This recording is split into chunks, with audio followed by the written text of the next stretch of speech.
नमस्कार दोस्तों। तो आज की अपनी कहानी है श्री कृष्णा को राधा माँ ने दे दी चुनौती। तो ये एक दिन की बात है जब श्री कृष्णा और राधा माँ बैठे हुए थे और श्री कृष्णा अपनी मुरली बजाते हुए राधा माँ से बातें कर रहे थे। मुरली बजाते बजाते कृष्णा ने एक बात छेड़ दी जो राधा माँ को कतई पसंद नहीं आई। श्री कृष्णा ने कह दिया कि तुम्हारे जितना ही प्रेम मुझे सारी गोपियां करती है।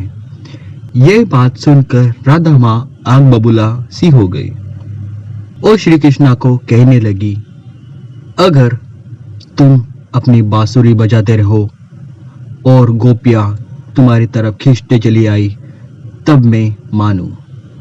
तो राधा माँ ने एक काम किया, श्री कृष्णा के आजू बाजू में एक गोल आकार का घेरा बना दिया और श्री कृष्णा से कहने लगी कि कान्हा तुम अपनी बांसुरी बजाओ, अब मैं देखती हूँ इस रेखा को कौन पार करता है। श्री कृष्णा ने बोला ठीक है। श्री कृष्णा बैठ गए और अपनी बांसुरी बजाने लगे।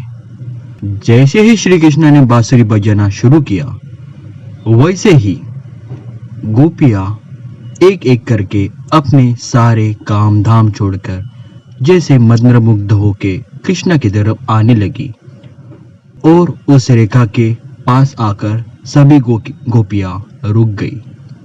और जैसे ही श्री कृष्णा अपनी बांसुरी बजाते रहे वैसे ही एक एक करके गोपी उस रेखा के अंदर आने लगी।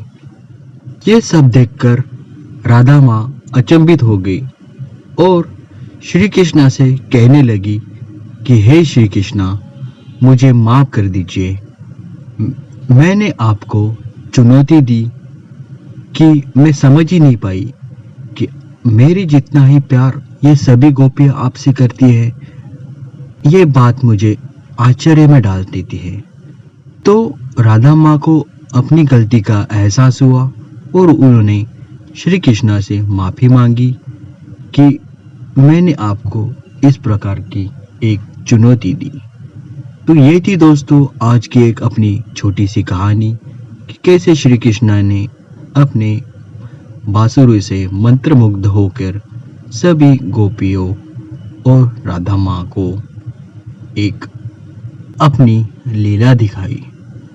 तो आज की कहानी कैसी लगी दोस्तों मुझे कमेंट बॉक्स में ज़रूर बताइएगा। आशा करता हूँ आपको आज की कहानी पसंद आई होगी। तो मिलते हैं अपनी अगली कहानी के साथ, तब तक के लिए धन्यवाद।